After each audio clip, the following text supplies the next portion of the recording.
Aujourd'hui, sur un projet comme le tramway de Tours, c'est plus de 500 personnes qui travaillent.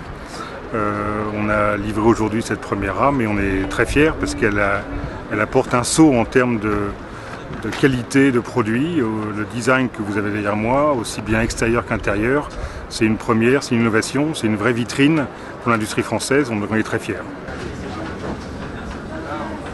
Donc c'est le poste de travail des conducteurs dans lequel ils passent l'essentiel de leur journée.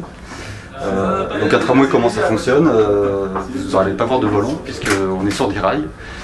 Donc la façon de le faire avancer, c'est avec ce qu'on appelle le manipulateur que vous avez ici. Alors je ne vais pas le faire parce que sinon le tramway va démarrer. En appuyant sur le manipulateur, on avance. Si on veut freiner, on tire sur le manipulateur. Voilà. En cas d'urgence, si vraiment il y a un obstacle sur la voie qui surgit subitement, on a ce qu'on appelle le champignon qui déclenche le freinage d'urgence et qui arrête le tramway de façon rapide. Vous avez la rétrovision qui permet, quand on est en station, de surveiller les quais, l'accès et la sortie des passagers.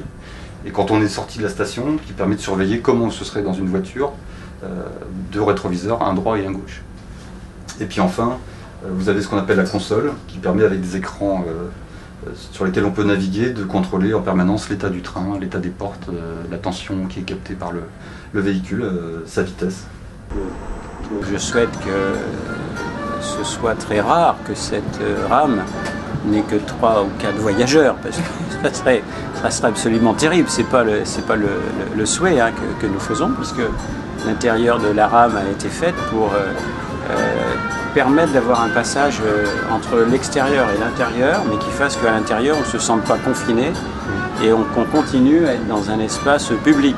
Alors peut-être passer d'une station debout où on attend le tramway et pour rentrer finalement à une sorte de terrasse roulante qui permet d'aller d'un point à un autre, y compris de découvrir le paysage. Je crois que ça a été le souhait de Régine, si je ne me trompe pas. Eh bien non, c'est exactement le souhait, c'est de transformer ce tramway en lieu de vie et surtout en extension du territoire de la ville et pas juste un moyen de communication, un véhicule. 1, 2, 1.